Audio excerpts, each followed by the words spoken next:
ओम शांति। मेरे मीठे मीठे भाई और बहनों, बाबा के इस अनमोल खजाना यानी ज्ञान रूपी मुरली को जन जन तक पहुंचाना हम सब की कर्तव्य नहीं बल्कि धर्म है। मैं तो अपना धर्म निभा रही हूँ। अब आपकी बारी।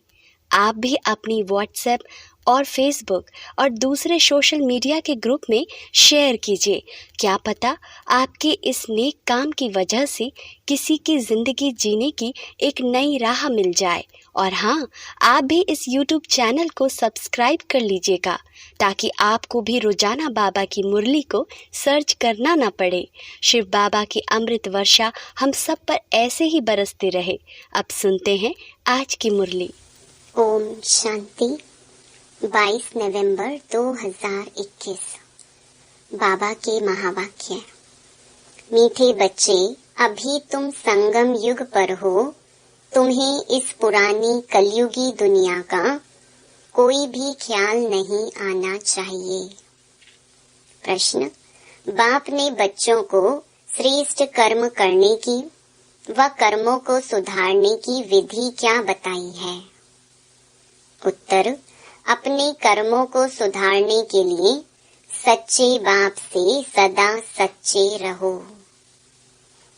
यदि कभी भूल से भी कोई उल्टा कर्म हो जाए तो उसे बाबा को फौरन लिख दो। सच्चाई से बाबा को सुनाएंगे तो उसका असर कम हो जाएगा, नहीं तो वृद्धि होती रहेगी। बाबा के पास समाचार आएगा तो बाबा उसे सुधारने की श्रीमत देंगे। ओम शांति। शिव बाबा ब्रह्मा द्वारा बच्चों से पूछ रहे हैं कि बच्चे, तुम यहाँ सवेरे से बैठे क्या कर रहे हो? तुम स्टूडेंट तो हो ही, तो जरूर यहाँ बैठे यह ख्याल करते होंगे कि हमको शिव बाबा पढ़ाने आए हैं। इस पढ़ाई से हम सूर्यवंशी बनेंगे क्योंकि तुम राजयोग सीख रहे हो विष्णुपुरी का मालिक बनने के लिए। इस ख्याल में बैठे हो या किसको जिम्मेवारी, बाल बच्चे, धंधा धोरी आदि याद आता है? बुद्धि में यह रहना चाहिए कि यह है गीता पाठशाला। हमको भगवान पढ़ाते हैं और हम लक्ष्मी नारायण अथवा उनके कुटुंब के भांति बनेंगे। यह है राजयोग। बच्चों की बुद्धि में रहना चाहिए कि हम बाबा से डायरेक्ट सुनकर सूर्यवंशी घराने के भांति बनेंगे। लक्ष्मी नारायण का चित्र सामने खड़ा है। हमारा राज्य होगा। दुनिया में लोगों को मालूम नहीं है कि स्वर्ग किसको कहा जाता है। तुम बच्चे कहते हो कि हम अभी बाबा से स्वराज्य, विद्या, स्वर्ग की सीख रहे हैं। हम ही स्वर्ग के मालिक बनने वाले हैं। यह अंदर में सुमिरन करना है। जैसे स्कूल में स्टूडेंट की बुद्धि में रहता है कि हम बैरिस्टर, इंजीनियर आदि बनने के लिए पढ़ रहे हैं। तुमको इतना भी याद रहता है व भूल जाते हो। तुम ऊंच ते ऊंच भगवान के स्टूडेंट हो। तुमको ऊंच ते ऊंच देवता बनाने के लिए बाप पढ़ा रहे हैं। तुम उनके बच्चे हो। आत्माएं इस शरीर द्वारा अपने भविष्य मर्तबे को याद कर रही हैं या शरीर के संबंधी जिस्मानी मिल्कियत, धंधा धोरी याद करती हैं। यहाँ जब आते हो तो यह समझना चाहिए कि हमको बेहद का बाप पढ़ाने आता है, बेहद का मालिक बनाने। फिर राजा रानी बनो या प्रजा, मालिक तो बनते हैं ना। नई दुनिया में है ही सूर्यवंशी घराना। यह तो समझते हो ना कि हम अपनी राजाई करेंगे। बाबा जानते हैं कि बच्चों को बाहर रहते, घर बार खेती बाड़ी में रहते इतनी बाबा की याद नहीं रह सकती। तो यहाँ जब आते हो तो सब ख्यालात छोड़कर आओ। तुम अभी उस कलयुगी दुनिया में हो ही नहीं। अब तुम संगम पर हो। कलयुग को छोड़ दिया है, बाहर में कलयुग है। मधुबन जो खास है यह है संगम, इसलिए मधुबन का गायन है। यहाँ इस मुरली का ही सिमरन करना है। जो सुनते हो वह रिपीट करो और विचार सागर मंथन करो। जितना समय मिले चित्रों के आगे आकर बैठ जाओ, इन्हों को देखते और पढ़ते रहो। ब्राह्मणियां जो ले आती हैं उन पर बहुत जिम्मेवारी है, बहुत औना रखना चाहिए। जैसे टीचर्स को औना रहता है, हमारे स्कूल से अगर कम पास होंगे तो इज्जत जाएगी। जब स्कूल से बहुत पास होते हैं तो वह टीचर अच्छा माना जाता है। ब्राह्मणियों को स्टूडेंट पर ध्यान देना चाहिए। यहाँ तुम जैसे संगम पर आए हो, जहाँ डायरेक्ट बाबा सुनाते हैं। यहाँ का प्रभाव बहुत अच्छा है। अगर यहाँ घर घाट धंधा याद पड़ा तो बाबा समझेंगे यह साधारण प्रजा बनेगा। आए थे राजा बनने के लिए, परंतु नहीं तो बच्चों को अंदर में बहुत खुशी होनी चाहिए। चित्र भी तुमको बहुत मदद करते हैं। लोग अष्ट देवताओं के और गुरुओं के चित्र घर में रखते हैं याद के लिए, परंतु उन्हों को याद करने से मिलता कुछ भी नहीं। भक्ति मार्ग में जो कुछ करते नीचे ही उतरते आए हो। तुम बच्चों को ऊंच जाने का पुरुषार्थ करना है। घर में शिव बाबा का चित्र रख दो तो घड़ी घड़ी याद आएगी। पहले तुम हनुमान को, कृष्ण को, राम को याद करते थे। अब शिव बाबा सम्मुख कहते हैं कि मुझे याद करो। त्रिमूर्ति का चित्र बड़ा अच्छा है। यह चित्र सदैव पॉकेट में रख दो। घड़ी घड़ी देखते रहो तो याद रहेगी। बाबा भगत था तो लक्ष्मी नारायण का फोटो पॉकेट में रखता था, गद्दी के नीचे साथ साथ रखता था। उनसे मिला कुछ नहीं, अब बाबा से बहुत प्राप्ति हो रही है।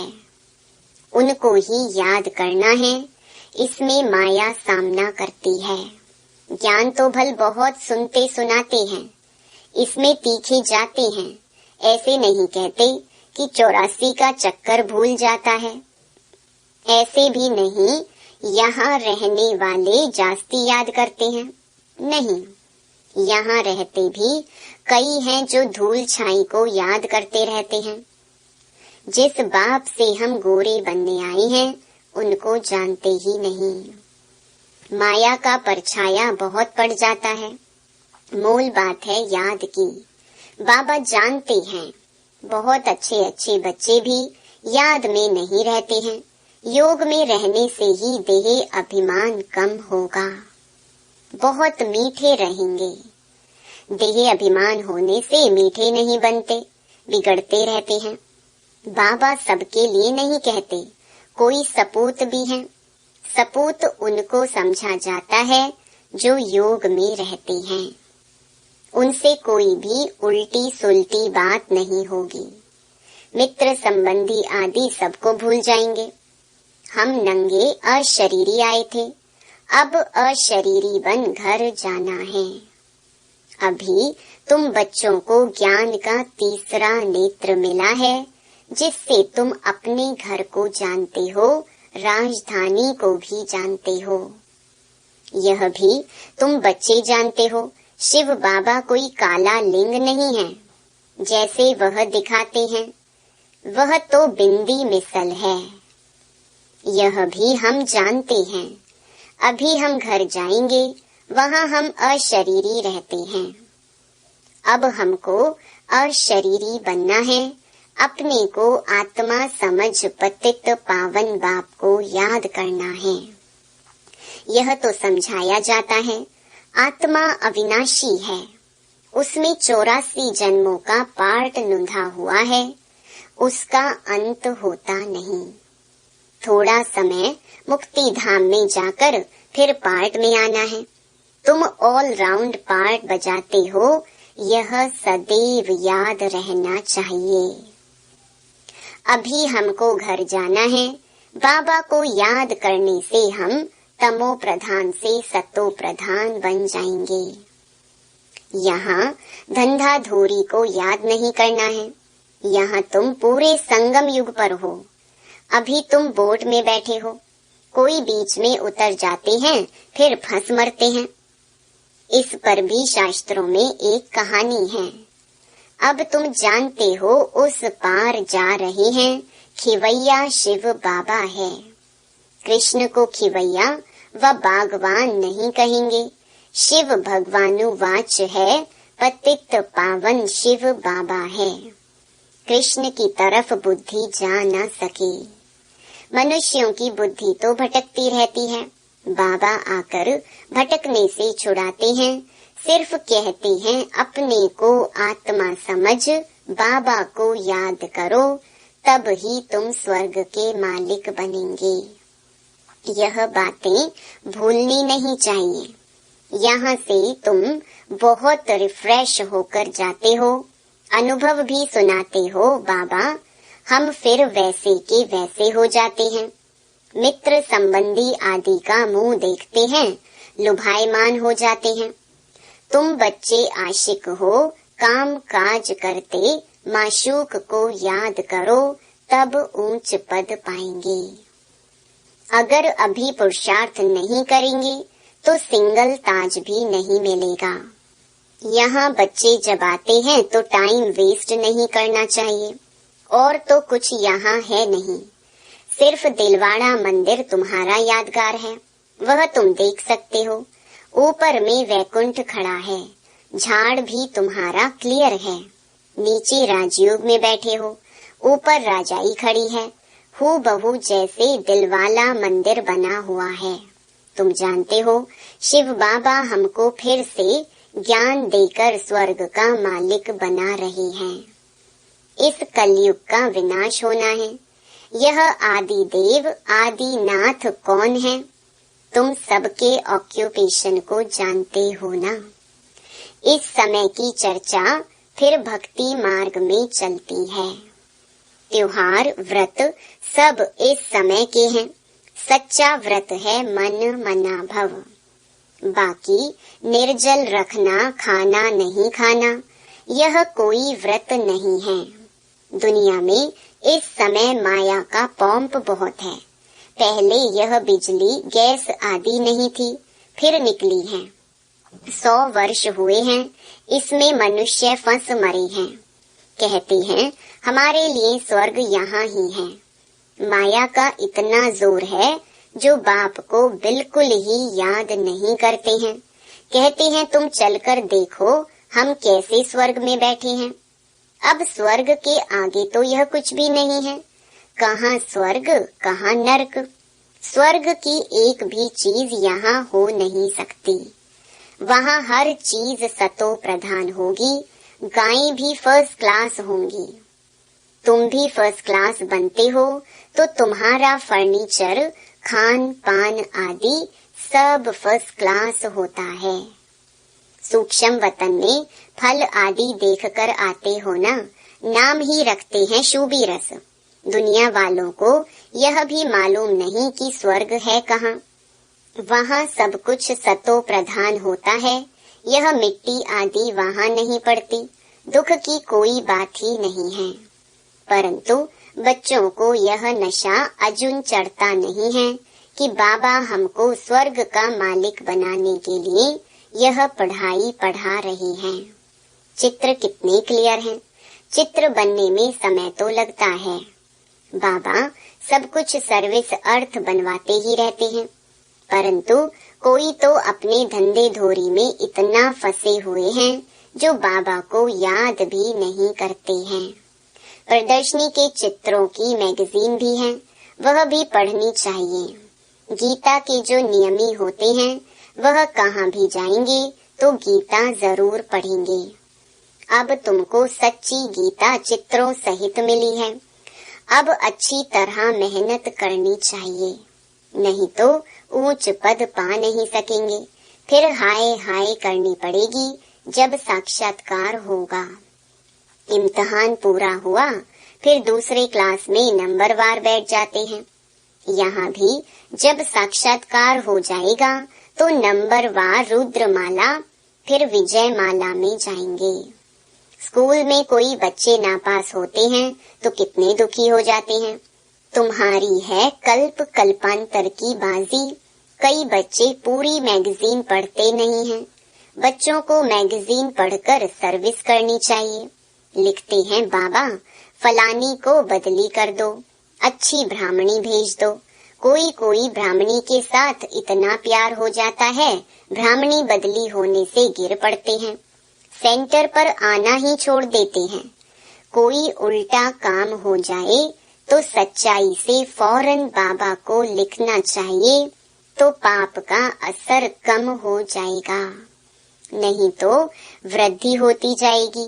बाबा सुधारने के लिए कहते हैं, परंतु कोई को सुधरना नहीं है तो पाप कर्म करना छोड़ते ही नहीं हैं। तकदीर में नहीं है तो बाबा को सच्चा समाचार नहीं देते हैं। बाबा के पास रिपोर्ट आने से सुधारने की कोशिश करेंगे। अच्छा, मीठे मीठे सिकिलधे बच्चों प्रति माता पिता बाप दादा का याद प्यार और गुड मॉर्निंग। रूहानी बाप की रूहानी बच्चों को नमस्ते। धारणा के लिए मुख्य सार। पहला, अशरीरी बनने का पूरा अभ्यास करना है। कोई भी उल्टी सुलटी बात नहीं करनी है। बहुत मीठा बनना है, किसी बात में भी बिगड़ना नहीं है। दूसरा, मुरली का सिमरन करना है। जो सुनते हो उस पर विचार सागर मंथन करना है। मन मनाभव का व्रत रखना है। वरदान, सदा फरमान के तिलक को धारण कर फर्स्ट प्राइज लेने वाले फरमान बरदार भव।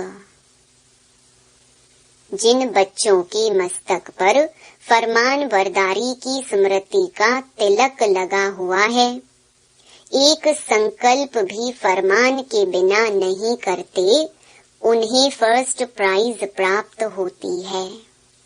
जैसे सीता को लकीर के अंदर बैठने का फरमान था, ऐसे हर कदम उठाते हुए, हर संकल्प करते हुए बाप के फरमान की लकीर के अंदर रहो तो सदा सेफ रहेंगे। कोई भी प्रकार के रावण के संस्कार वार नहीं करेंगे और समय भी व्यर्थ नहीं जाएगा। स्लोगन, किसी से भी लगाव है तो वह लगाव पुरुषार्थ में अलबेला अवश्य बनाएगा। ओम शांति।